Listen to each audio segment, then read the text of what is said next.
우리 다 같이 잠시 기도 드리겠습니다. 하나님 아버지 감사합니다.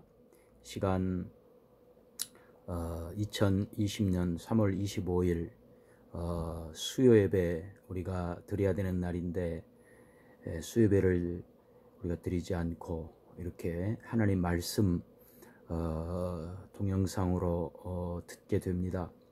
하나님 아버지, 이 시간 우리가 비록 한자리에 모여서 하나님 말씀을 듣지 못하지만 하나님 말씀 한마디 한마디가 우리에게 큰 위로가 되고 또 힘이 되고 우리의 신앙의 목표와 또 우리가 걸어가야 할 그런 길에 있어서 소중한 길잡이가 될 수 있는 그런 말씀 되게 하여 주시옵소서. 말씀을 전하는 이 종의 입술, 그리고 말씀을 듣는 우리 사랑하는 성도들의 귀를 복되게 하시사 시간 하나님 말씀을 우리가 깊이 묵상하고 그 말씀 마음에 새기고 또 그 말씀대로 살아가는 복된 우리들의 발걸음 되게 하여 주시옵소서. 예수님의 이름으로 기도하옵나이다. 아멘. 하나님 말씀 봉독해 드리겠습니다. 하나님 말씀은 로마서 15장 8절에서 13절 말씀입니다. 로마서 15장 8절에서 13절입니다. 내가 말하노니 그리스도께서 하나님의 진실하심을 위하여 할례의 추종자가 되셨으니 이는 조상들에게 주신 약속을 견고하게 하시고 이방인들도 그 긍휼하심으로 말미암아 하나님께 영광을 돌리게 하려 하심이라. 기록된 바 그러므로 내가 열방 중에서 주께 감사하고 주의 이름을 찬송하리로다 함과 같으니라. 또 이르되 열방들아 주의 백성과 함께 즐거워하라 하였으며 또 모든 열방들아 주를 찬양하며 모든 백성들이 그를 찬송하라 하였으며 또 이사야가 이르되 이새의 뿔이 곧 열방을 다스리기 위하여 일어나시는 이가 있으리니 열방이 그에게 소망을 두리라 하였느니라. 소망의 하나님이 모든 기쁨과 평강을 믿음 안에서 너희에게 충만하게 하사 성령의 능력으로 소망이 넘치게 하시기를 원하노라. 아멘. 저희가 수요 예배에는 로마서를 계속해서 공부하고 있습니다. 우리 영광제일교회에서 우리가 공부하고 있는 이 로마서는 교재가 있습니다.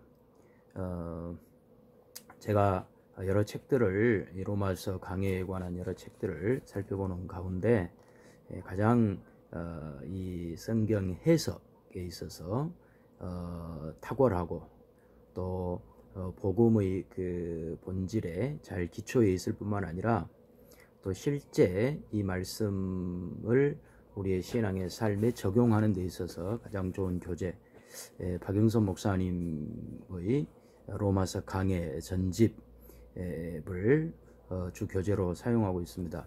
박영선 목사님은 저의 합동신학대학원 대학교 THM 논문 지도 교수님이시고 저희 은사님이십니다.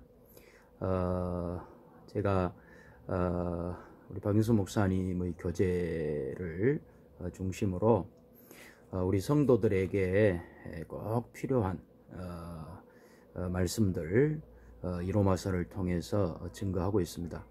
여러분들에게 큰 유익이 되시기를 다시 한번 부탁을 드립니다.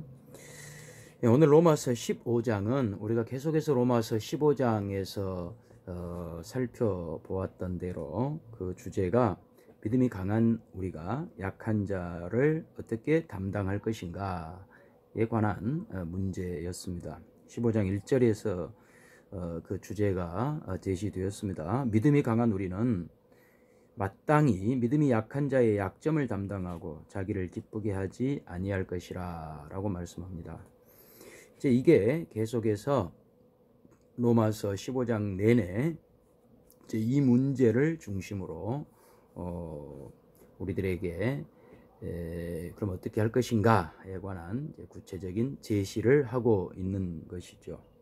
그 중에서도 이제 오늘 8절에서 13절의 이 말씀은 우리가 믿음이 강한 우리가 약한 자의 약점을 담당해야 될 모든 그 근거가 예수 그리스도에게 있다는 겁니다. 예수 그리스도께서 하신 그 일, 이것이 복음이라는 거죠. 그러니까 복음은 크게 두 가지로 요약이 될 수가 있어요. 하나는 예수 그리스도께서 우리를 위하여 십자가에 죽으시고 부활하신, 그러니까 예수님께서 이루신 그 구원 사역, 이것이 복음에 있어서 하나의 중요한 그 기둥이 됩니다.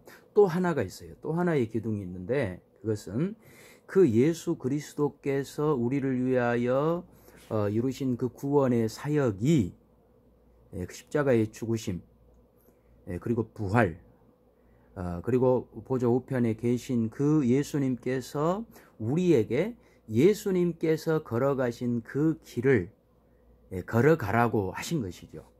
이것이 또 복음에 있어서 중요한 하나의 기둥이 되는 겁니다.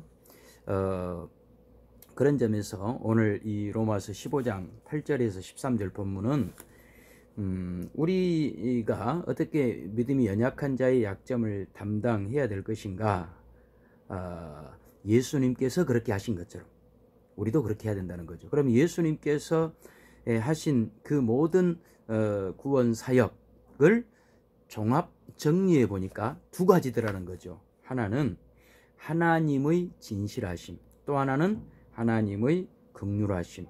이 두 가지가 예수님께서 이루신 그 구원 사역의 이유가 되고 조건이 되더라는 겁니다.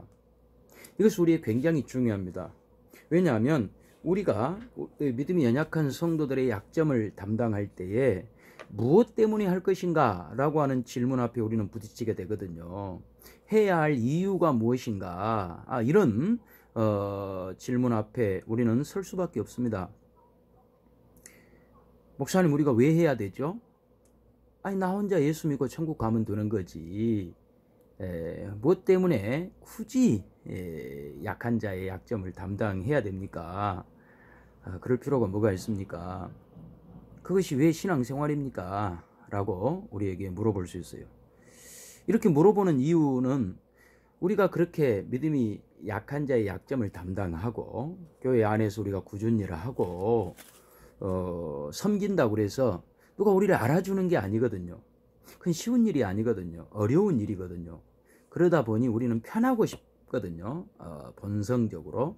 그런데 믿음이 강한 우리가 약한 자의 약점을 담당해야 된다라고 하니까 왜 해야 됩니까? 라고 질문하는 그 질문에 대한 답이 뭐냐면 예수 그리스도께서 우리의 구원주이신, 우리의 인생의 주인이신 우리 예수님께서 그렇게 하셨다는 거죠. 그러니 그 예수님을 믿는 우리, 예수님의 뒤를 따라가는 우리들은 당연히 예수님께서 하신 그 일을 우리도 행해야 된다는 겁니다. 그것이 오늘 우리에게 주고 있는 답인 것입니다. 그래서 오늘 여기 8절에서 13절 말씀 방금 읽어드렸는데, 이 말씀은 이제 그런 뜻입니다. 하나님께서 어떻게 이스라엘과 하신 약속을 지키셨는가, 어떻게 이방인을 불쌍히 여기셔서 구원하셨는가를 통해서, 그것이 이 복음의 핵심 아닙니까? 이 복음의 핵심 원리가 우리가 믿음이 강한 우리가 약한 자의 약점을 담당하는 거기에 그대로 적용되어져야 한다는 것입니다. 이것은 성경 전체의 맥락과도 일치됩니다. 하나님께서 아브라함을 부르셨을 때나 야곱을 부르셨을 때나 전부 그들을 부르셨을 때에 하나님께서 그들에게 복을 주실 만한 어떤 이유나 조건이 아브라함에게나 야곱에게 있지 않았습니다. 그래서 창세기 17장 같은 데도 보면 6절에 내가 너로 심히 번성케 하리니 나라들이 내게로 쫓아 일어나며 여러 왕이 내게로 쫓아나리라. 내가 내 언약을 너와 내 대대 후손 사이에 세워서 영원한 언약을 삼고 너와 내 후손의 하나님이 되리라 그랬어요. 그러니까 하나님께서 언약을 세우시는 거예요. 그리고 그 언약을 하나님께서 이루시는 거예요. 그러면 그 언약의 대상이 되는 아브라함은 하나님께서 이렇게 복을 약속하시고 계획하시고 이루실 만한 그런 자격과 조건을 갖추었냐면 그렇지 못하다는 거죠. 창세기를 우리가 보면 얼마든지 아브라함이 그런 복을 받을 만한 위치에 있지 않았다는 것을 우리는 많은 창세기 곳곳에서 우리가 발견하게 됩니다. 하나님께서 하시겠다는 겁니다. 창세기 28장에 하나님께서 야곱에게 복을 약속하실 때에도 마찬가지입니다. 내 자손이 땅의 티끌같이 되어 동서남북에 편만할지며 땅의 모든 족속이 너와 내 자손으로 인하여 복을 얻을 것이다. 내가 너와 함께 있어 내가 어디로 가든지 너를 지키며 너를 이끌어 이 땅으로 돌아오게 할지라. 내가 내게 허락한 것을 다 이루기까지 너를 떠나지 아니하리라 라고 하는 이런 축복의 약속도 그 근거가 야곱이 이런 복을 받을 만한 자격이나 조건을 갖추지 않습니다. 야곱에게 이유가 있지 않습니다. 하나님의 긍휼, 하나님의 진실하심, 이것이 아브라함이나 야곱에게 축복하셨던 근거가 되는 것이죠. 오늘 우리들에게 네가 믿음이 강한 자로서 약한 자의 약점을 담당해라 라고 했을 때에도 마찬가지다 이 말입니다. 그 믿음이 약한 자, 우리가 그의 약점을 담당해 주어야만 할 그 약한 자에게서 이유나 조건을 찾지 말라는 거예요. 그의 짐을 져줘야 될 이유나 조건을 찾지 말라는 거예요. 누구에게서 찾으라고요? 강한 우리. 마치 예수님께서 강한 분으로서 하나님의 아들로서 약한 우리들의 약점을 담당하실 때에 우리에게서 자격이나 이유나 조건을 찾지 않았듯이 우리가 약한 자의 약점을 담당할 때에 그 사람이 약점을 담당해 줄 만한 사람인가? 나에게 예쁘게 구는가? 내 마음에 드는가? 이것을 따지지 말라는 거죠. 오직 그리스도의 그 사랑, 우리가 예수 그리스도로부터 받은 그 사랑, 그 은혜가 근거가 되어 약점을 담당하라 라고 하는 것입니다. 이것이 오늘 본문이 우리에게 허락하시는 그런 아주 중요한 복음에 근거한 명령인 것이에요. 모세도 마찬가지입니다. 출애굽기 3장 여러분 잘 아시는 것처럼 하나님께서 모세를 보내실 때에 모세에게 이렇게 말씀합니다. 하나님이 또 모세에게 이르시되 너는 이스라엘 자손에게 이같이 이르기를 나를 너희에게 보내신 이는 너희 조상의 하나님 곧 아브라함의 하나님 이삭의 하나님 야곱의 하나님 여호와라 하라.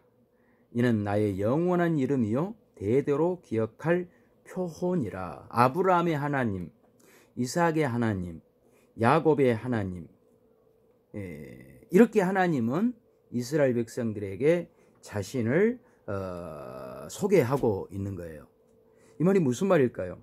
아브라함의 하나님, 이삭의 하나님, 야곱의 하나님이라고 하는 것은 아브라함이나 이삭이나 야곱이 하나님의 사랑을 받을 만한 자격이나 조건이 없었음에도 불구하고 하나님께서 주도적으로 약속하셨고 그 약속을 하나님께서 성취하셨다는 겁니다.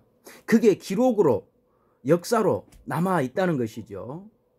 그 하나님께서 지금 모세를 이스라엘 백성들에게 보내고 계신다는 거예요. 무슨 말씀일까요? 하나님께서는 그러기 때문에 이스라엘 백성들의 너희들이 어떤 자격이나 조건을 갖추었느냐와 상관없이 내가 너희를 구원하고야 말리라. 나는 그런 하나님이다. 나는 그런 진실한 하나님이다 라고 자신을 소개하고 있습니다. 그래서 오늘 우리가 하나님 그러면 언뜻 생각하면 하나님은 두려우신 하나님, 심판하시는 하나님, 잘못한 것에 대해서 처벌하시는 하나님, 이렇게만 생각할 수 있는데 그렇지 않습니다. 성경에서 하나님께서는 자신을 어떻게 나타내시기를 기뻐하셨는가? 범죄하고 심판받아 마땅한 이스라엘 백성이지만 그러나 그들을 구원하시는 은혜와 긍휼과 사랑으로 자신을 나타내시기를 기뻐하셨던 그런 하나님이신 것을 우리가 볼 수가 있는 것입니다.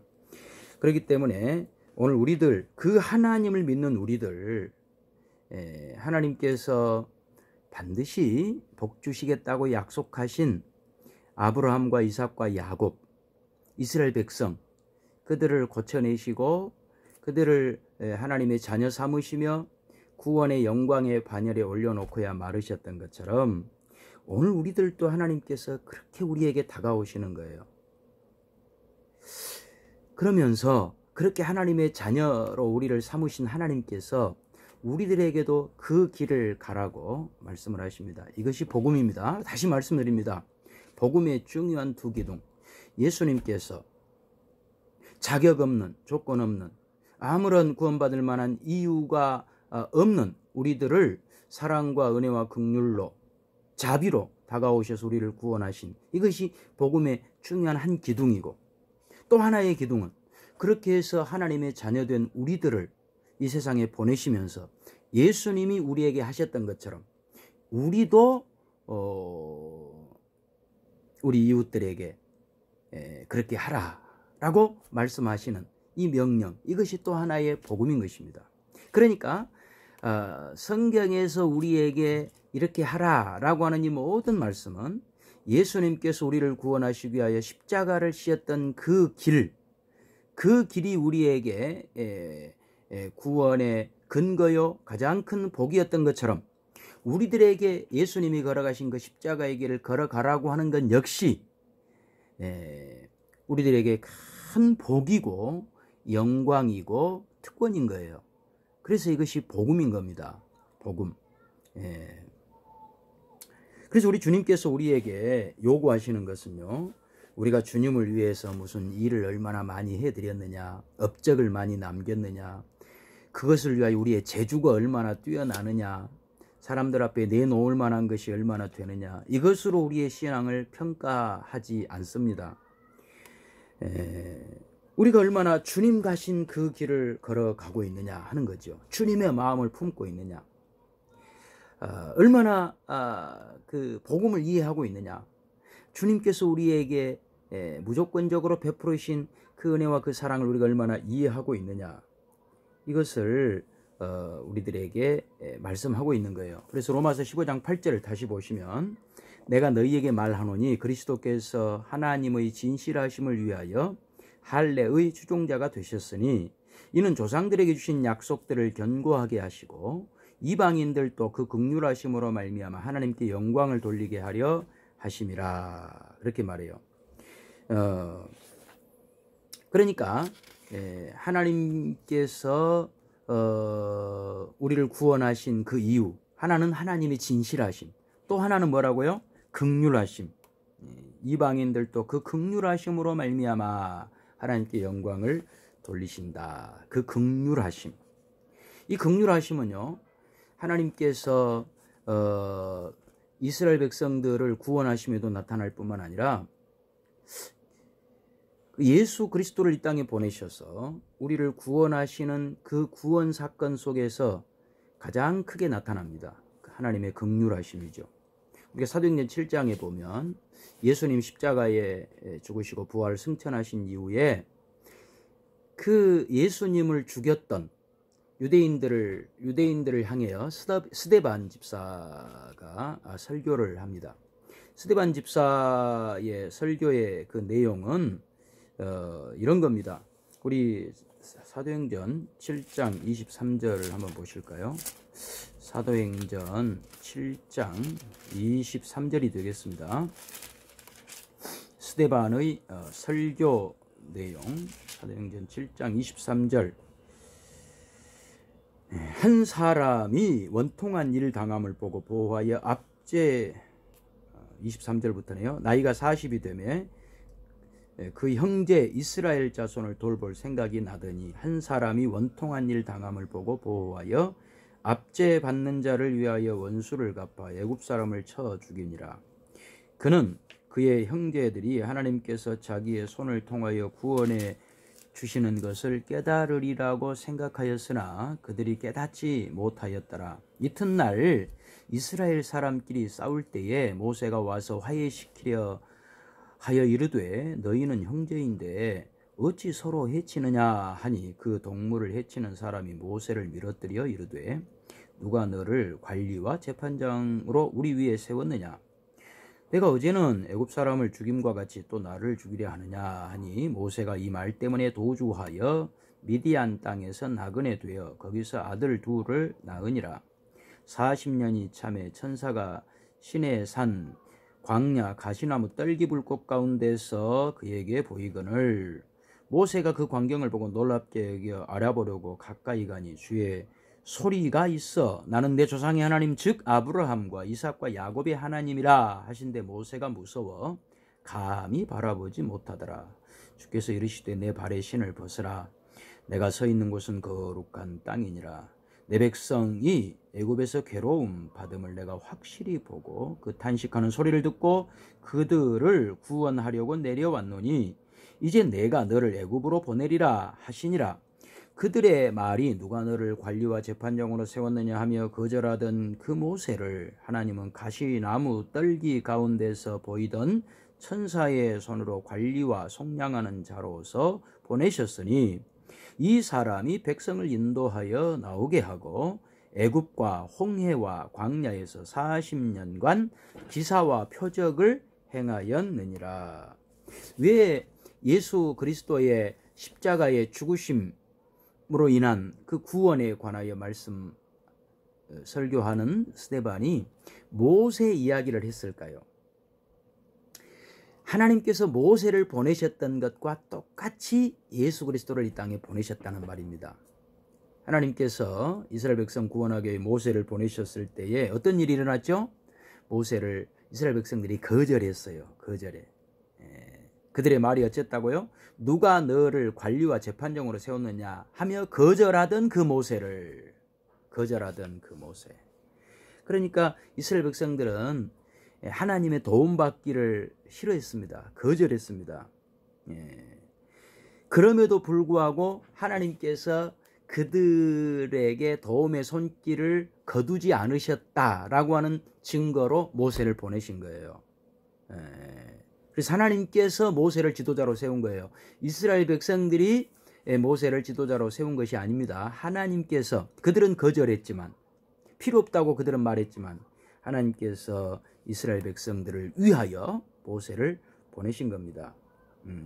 그렇게 보낸 모세를 향하여서도 그들은 영접하지 않았죠. 네가 누구길래 우리 앞에 관원이 되고 네가 누구길래 우리의 재판관이 된단 말이냐. 끝까지 모세를 거절했지만 그러나 하나님께서 그들을 향한 은혜의 손길을 거두지 않았어요. 왜 그러셨냐? 하나님께서 그들을 불쌍히 여기셨거든요. 그들의 못난 대로, 그들이 거절한 대로 내버려 두셨다면 그들은 평생 애굽에서 노예로 살다가 비참하게 멸망할 수밖에 없는 사람들이었습니다. 그래, 너희들이 그렇게 거절하니 너희가 구원을 받든 말든 너희 알아서 해라. 하나님 이렇게 하시지 않았다는 거죠. 끝까지 모세를 보내셨어요. 그들의 완악함, 그들의 배척함, 그들의 거절함에도 불구하고 하나님 모세를 보내서 그들을 구원하셨어요.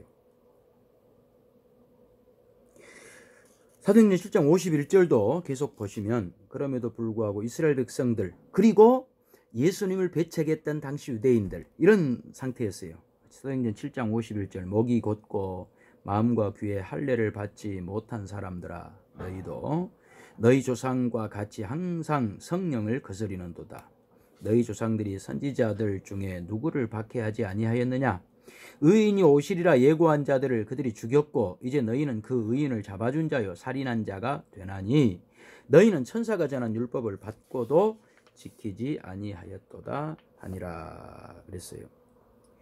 무슨 말씀이죠? 언제 너희가 하나님께서 보내신 그 선지자들, 하나님의 종들 앞에 순종한 적이 있더냐? 너희뿐만 아니라 너희 조상들이 언제 하나님 앞에 순수하게 무릎 꿇은 적이 있더냐? 그럼에도 불구하고 하나님께서 그런 너희들을 위하여 하나님의 아들을 보내신 것 아니냐? 그 하나님의 아들이 십자가에 죽으신 것 아니냐? 피 흘리신 것 아니냐? 라고 말씀하고 있는 거예요. 이것이 스데반 설교의 핵심 골자입니다.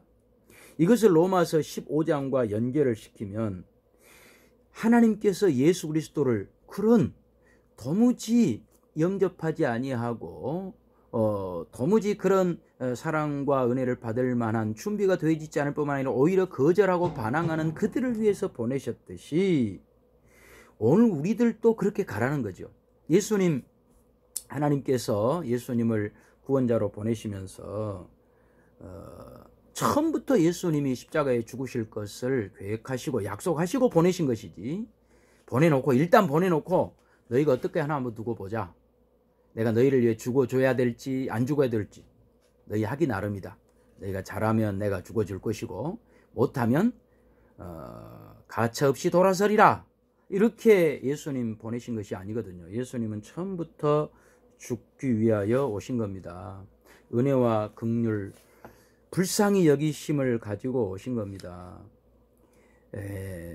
그렇게 오신 예수님을 누구도 돌아보지 않았고 끝까지 배척했고 끝까지 반항했고 끝까지 거절했지만, 그러나 예수님은 그럼에도 불구하고 인간이 행한 대로, 우리가 행한 대로 갚지 아니하시고 불쌍히 여기셔서 결국 은혜와 사랑의 구원을 완성하고야 마셨다는 겁니다. 이제 우리에게 너희도 그렇게 하라는 겁니다. 다시 말씀드립니다. 복음의 두 가지 중요한 기둥, 예수님께서 우리를 위하여 하신 그 모든 은혜와 긍휼과 자비와 사랑으로 하신 모든 그 구원 사역, 이것이 복음의 핵심일 뿐만 아니라 또 하나는 우리도 그렇게 하라는 겁니다. 연약한 자의 약점을 담당할 때에 예수님 마음을 가지고 가라는 거죠. 예수님이 우리에게 아무런 자격 조건을 따지지 않았듯이 너희도 그 연약한 자, 너희가 담당해 줘야 될 그 연약한 자에게서 자격이나 조건을 찾지 말라는 겁니다. 이것은 어렵습니다. 그래서 신앙생활이 어렵습니다. 왜 신앙생활이 어렵냐면요, 우리가 주의 사랑을 가지고 약한 자의 약점을 담당하기 위해서 가면 그들이 우리를 알아봐주고 영접해주고 고마워해주고 인정해주고 그러지 않는다는 거예요. 마치 우리가 예수님께 그랬던 것처럼, 예수님에게 아무도 감사하지 않았던 것처럼 우리가 약한 자의 약점을 담당해도 누구도 우리에게 감사하지 않을 거예요. 그러나 그것을 포기하지 말라는 거예요. 이것이 신앙생활인 겁니다. 여러분, 예수님 우리를 위하여 죽으셨을 때에 죄인인 우리들의 시점, 예수님 우리를 위하여 죽어주실 때에 그들을 위하여 죽으신다라고 할 때 그들의 상태가 어떤 상태였어요? 우리의 상태가 어떤 상태였어요? 우리가 아직 죄인 되었을 때에, 우리는 그 구원을 받을 만한 자격, 사랑을 받을 만한 자격이 없는 죄인 되었을 때에 예수님이 우리를 위해 십자가에 죽으셨습니다. 누구도 예수님 우리를 위해서 이 땅에 오신 줄 몰랐습니다. 누구도 감사하지 않았습니다.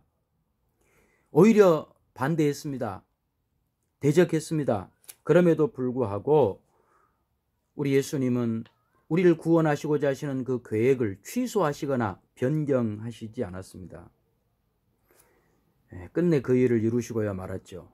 우리에게 그 길을 가라고 말씀합니다. 이것이 신앙생활입니다. 신앙생활이라고 하는 것은 우리가 예수 믿었기 때문에 어떤 보상을 요구한다거나 그 보상을 바라고 하는 것이 아닙니다. 그것은 신자의 복이 결단코 아닙니다. 예수님께서 걸어가신 그 은혜와 긍휼과 자비, 그 끝없는 사랑, 그 길을 우리가 따라갈 수 있다는 것, 이것이 복입니다. 이것이 복음입니다. 여러분, 복음에 대해서 혼돈하시지 마시기 바랍니다. 복음은 내가 예수를 믿었더니, 기도했더니, 성경을 공부했더니 하늘에서 금가루가 떨어지고 돈 봉투가 날라오고, 이것이 복이 아닌 것입니다. 복은, 예수 믿는 신자의 복은 주님께서 가신 그 길을 우리도 따라갈 수 있다는, 이것이 복인 것입니다. 이것이 복음입니다. 그래서 오늘 로마서 15장 13절에 이렇게 결론을 내리고 있죠. 소망의 하나님이 모든 기쁨과 평강을 믿음 안에서 너희에게 충만하게 하사 성령의 능력으로 소망이 넘치게 하시기를 원하노라 그랬어요. 소망의 하나님, 그 하나님이 목표를 두시고 계획을 하시며 그 계획을 이루어 가시는 분이시라는 거죠. 그리고 그 계획을 이루어 가심에 있어서 연약한 우리들에게 모든 걸 다 맡겨놓지 아니하시고 그 약속을 분명히 이루시겠다라고 하는 확증으로서 보혜사 성령님을 보내주시는 겁니다. 여러분, 하나님이 하시는 일을 절대 만만히 보셔서는 안 됩니다. 하나님은 확실하게 하십니다. 확실하게. 어떤 일을 하실 때 하나님께서는 분명하고 확실한 그 계획을 하실 뿐만 아니라 그 계획을 이루어 가시는 거죠. 그래서 그 계획을 확실하게 이루어 가심의 증거가 성령님. 그래서 성령의 능력으로 소망이 넘치게 하시기를 원하노라. 하나님께서 우리 속에 두신 이 소망, 계획, 그것은 하나님께서 성령님을 보내셔서 이루어 가게 하신다는 거죠. 그래서 오늘 우리로 하여금 하나님께서 맡기신 이 일을 기쁨으로 즐거움으로 넉넉히 이기게 하시는 거예요. 이것이 우리 신자의 복인 겁니다. 다시 말씀드립니다. 우리의 복은 뭐냐? 십자가를 지는 거예요. 주님이 가신 그 길을 우리가 따라가는 겁니다. 여기에 우리 성도들의 신앙의 깊은 경지가 있는 것입니다. 예수님께서 이루신 그 구원의 영광스러움에 우리를 참여시키는 거죠. 그래서 하나님께서 반드시 이루시겠다라고 하는 그 계획에 우리를 동참시키셔 가지고 우리와 함께 그 하나님의 계획을 완성시키시는 거예요. 얼마나 영광스러운지 몰라요. 바로 이것이 마태복음 5장 43절에는 이렇게 표현됐죠. 또 내 이웃을 사랑하고 내 원수를 미워하라 했다는 것을 너희가 들었으나 나는 너희에게 이르노니 너희 원수를 사랑하며 너희를 핍박하는 자를 위하여 기도하라. 이같이 한즉 하늘에 계신 너희 아버지의 아들이 되리니 이는 하나님이 그 해를 악인과 선인에게 비추게 하시며 비를 의로운 자와 불의한 자에게 내리우게 하심이라. 원수를 사랑하는 것, 이건 굉장히 어려운 겁니다. 아니, 원수 아닌 사람도 사랑하기가 어려운데 원수까지 사랑하라니, 이게 얼마나 어렵습니까? 그러나 이렇게 말씀하신 것은 하늘에 계신 내 아버지의 아들이 되리니, 우리가 원래 예수를 믿어서 이미 하나님의 아들이 되었죠. 그런데 아들이 되리니 라고 하는 말은 그 아들의 지위에 걸맞는 영광, 그 걸맞는 수준, 그 걸맞는 복된 그 영광의 누림의 자리에 우리를 동참케 하신다는 겁니다. 그렇기 때문에 우리가 예수를 믿어서 연약한 자의 약점을 담당한다는 것은 큰 영광이 아닐 수가 없는 겁니다. 우리들에게만 허락하신 소중한 것은요, 정말 사랑하는 사람에게만 주는 거거든요. 하나님께서 하나님을 믿지 않는 세상 사람들에게는 이렇게 요구 안 했어요. 하나님의 자녀들인 우리들에게만 요구한 거예요. 큰 영광으로 하셔야 돼요. 큰 특권으로 하시고 기쁨과 즐거움으로 신앙생활을 하셔야 돼요. 그래서 신앙생활 하다가 가장 안 좋은 것이 이런 거예요. 나는 나 하나 똑바르게 하겠다. 나는 누구와 섞이지도 않을 거고 누구 약점도 안 질 것이고 내가 누구에게 부탁도 안 할 것이고 네 건 네가 먹고 내 것은 내가 먹고 이렇게 하겠다. 아주 안 좋은 것입니다. 하나님 별로 기뻐하시지 않습니다. 그렇게 예수를 믿어도 천국은 가시겠지만 하나님 앞에 가서 받을 상급이 그리 많지 않을 것입니다. 왜냐하면 예수님께서 가신 십자가를 안 따라갔거든요. 나는 누구 말도 듣지 않고 나 혼자 하겠다. 이것은 우리 예수님께서 보여주신 그런 자세가 아닙니다. 서로 돕고 살아야죠. 하다 보면 섞이게 되면 어쩔 때는 내가 상처를 받기도 하고 주기도 하고 또 서로 상처를 주기도 하죠. 그러면 또 싸매기도 하고 또 용서도 하고 그런 가운데서 우리는 주님의 긍휼과 자비를 알게 되는 거예요. 그러니까 신앙생활은 나 혼자 잘하는 것이 다가 아니에요. 나 혼자 잘못하지 않았다도 다가 아니에요. 나는 죄 짓지 않았어. 나는 교만하지 않았어. 난 누구에게 털끝만큼도 해를 끼친 적이 없어. 나 살인하지 않았어. 이게 전부가 아니에요. 그 이상을 해야 돼요. 더 나가야죠. 약한 자의 약점을 담당해야죠. 상처받은 사람의 상처를 싸매줄 줄 알아야죠. 우리 집사람은 운전면허 따가지고 지금 15년 차 무사고입니다. 운전을 잘해서요? 아니에요. 장롱 면허기 때문에. 한 번도 운전을 해본 적이 없기 때문에 15년 차 무사고예요. 2번이나 면허증 갱신을 했어요. 이렇게 되면 안 된다는 거죠. 나 사고 한 번도 낸 적이 없어. 왜요? 운전을 안 했기 때문에. 우리의 신앙이 섞여서 살고 누구 약점을 지고 그렇게 하다 보면 오해도 받게 되고 고마워하는 일은 별로 없고 많은 사람들이 오해하고 때로는 핍박받고 예수님처럼 조롱당하고 이제 그런 일이 우리에게 있을 수 있다는 말이에요. 그렇기 때문에 우리가 나는 안 해버리겠다 이렇게 가는 것은 신앙이 아니라는 겁니다. 예수님께서 그 오해와 그 핍박과 그 수모와 그 피 흘림을 당해서 우리가 구원을 받았지 않습니까? 바울 사도가 그 모진 그런 고난들을 다 겪고 복음을 전해서 우리가 예수 믿지 않습니까? 예수님이 그 길 안 가버렸다면, 바울 사도 그 길 안 갔다면 우리는 어쩔 뻔했습니까? 우리가 어떻게 감히 구원받겠습니까? 마찬가지로 오늘 우리들에게 이렇게 말씀한 거예요. 마태복음 5장 46절 너희가 너희를 사랑하는 자를 사랑하면 무슨 상이 있으리요? 세리도 이같이 아니하느냐? 또 너희가 너희 형제에게만 원한하면 남보다 더하는 것이 무엇이냐? 이방인들도 이같이 아니하느냐? 남보다 더하는 것이 무엇이냐? 여러분 꼭 물어보셔야 돼요. 예수 안 믿는 사람보다 여러분들에게 더 나은 점이 뭐예요? 예수 안 믿는 사람과 우리와 차이가 뭐예요? 저 사람들은 안 믿어서 지옥 가고 우리는 믿어 천국 간다. 그것만 달라서는 안 되는 거예요. 안 믿는 사람들에게는 없는 연약한 자의 약점을 담당하는, 그것이 비록 힘들고 어려워도 예수님께서 가셨던 그 길을 여러분들이 가실 수 있어야 되는 거예요. 여러분 신앙생활을 편하게 하는 것이 좋은 게 아니에요. 나 예수 믿었으니 누구도 간섭하지 마세요. 나는 이제 천국 갈 수 있는 그런 사람도 되었으니 누가 나를 타치해요. 그리고 하나님 나 편하게 살게 해주세요. 이것이 아닌 거예요. 우리는 같이 모든 일에 믿음의 형제들이 같이 참여하고 백지장도 맞들면 낫다. 어떤 사람은 또 백지장을 맞들면 찢어집니다. 혼자 들어야죠. 그것은 말이 안 되는 거예요. 찢어지더라도 맞드는 것이 나은 거예요. 거기에서 배우는 것이, 거기에서 얻는 것이 있는 거예요. 여러분 이 말씀을 꼭 기억하셔서 우리의 신앙이 예수님이 우리에게 그렇게 하셨던 것처럼 우리 믿음의 형제들이 서로 나누고 서로 짐을 함께 지고 이것이 신앙의 성숙도를 평가하는 가장 소중한 기준이라는 걸 아셔야 돼요. 그래서 복음인 거예요. 예수님이 우리에게 구원을 베풀어 주신 그 일이 복음임과 똑같이 우리가 예수님이 걸어가신 그 길을 뒤따라가는 것.